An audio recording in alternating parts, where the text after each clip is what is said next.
I read them. I should have brought. I didn't think about it. Yeah, but anyway, here's the deal. Given the acceleration of the treason and the treachery and the lack of response, this is, the billion-dollar question. How can anyone, in essence, a lot of people will email me, Doug, others, I'm sure you get them too, massive amounts, but they feel like they're helpless. There's nothing they can do. How would you address the people that say, well, it's going to happen anyway? And when they say that, it's usually out of apathy, indifference, or fear.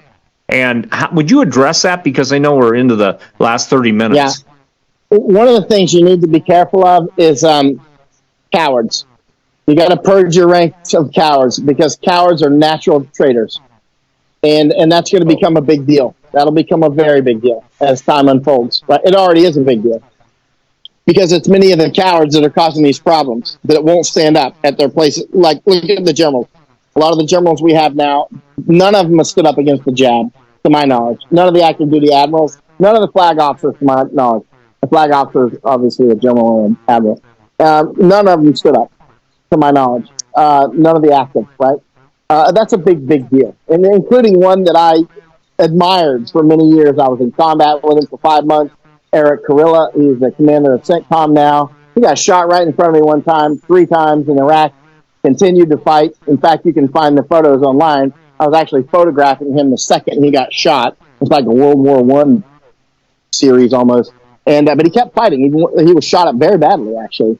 And he recovered. Now he's CENTCOM commander. But he never stood up. And I admired him for years, but he never stood up to the jab. He was Ranger Regiment commander. He didn't stand up to women going through into Ranger Regiment and going through Ranger.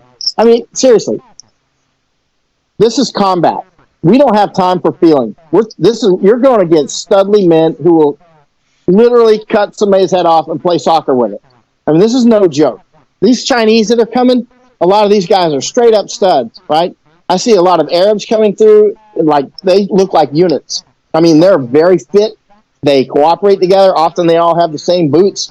I mean, you're going to go against people that went through the Darien Gap and come out smiling, as opposed to others who go through or they just don't make it.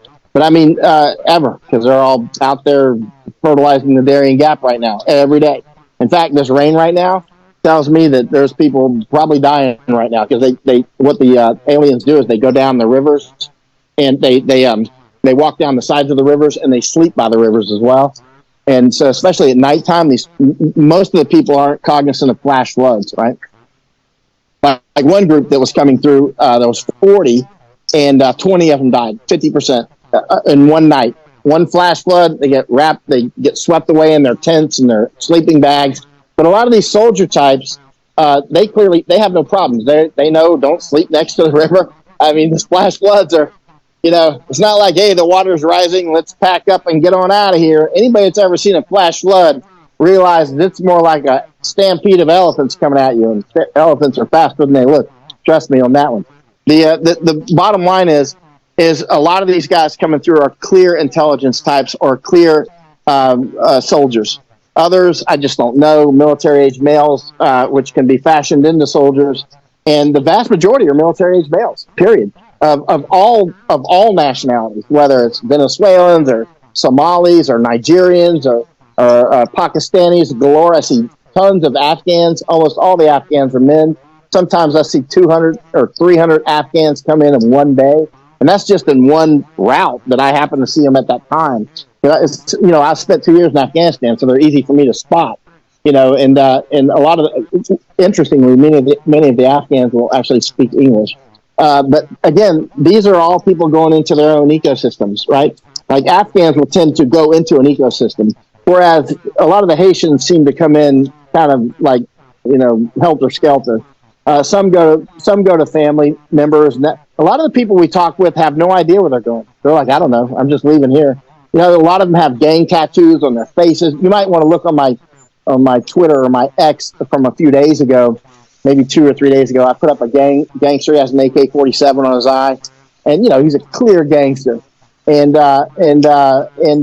you should look at it. That was at a camp about 30 minutes from here, and I see just huge amounts of numbers like that. They're obviously criminals. They'll never make good soldiers, but they'll make good criminals. And in the war that's unfolding, that's they're expendable. They're all meat puppets. They don't seem to realize they are useful idiots, then become useless idiots. It's very clear what the strategy of the globalist is. And the CCP, they don't hide it. They actually say it. We're going to kill off the critical mass of the Caucasians. You don't have to kill us all. You just got to kill the critical mass, right? And probably a third would be enough. It depends on maybe a half. Anyway, kill off or scatter, run away, make you stop fighting, whatever. Then you're basically combat ineffective, right? And then they'll just genocide every black person on earth. They won't hesitate, and they can do it because there's nothing standing in between doing that and the Chinese actually executing. And remember, Bill Gates wants to do.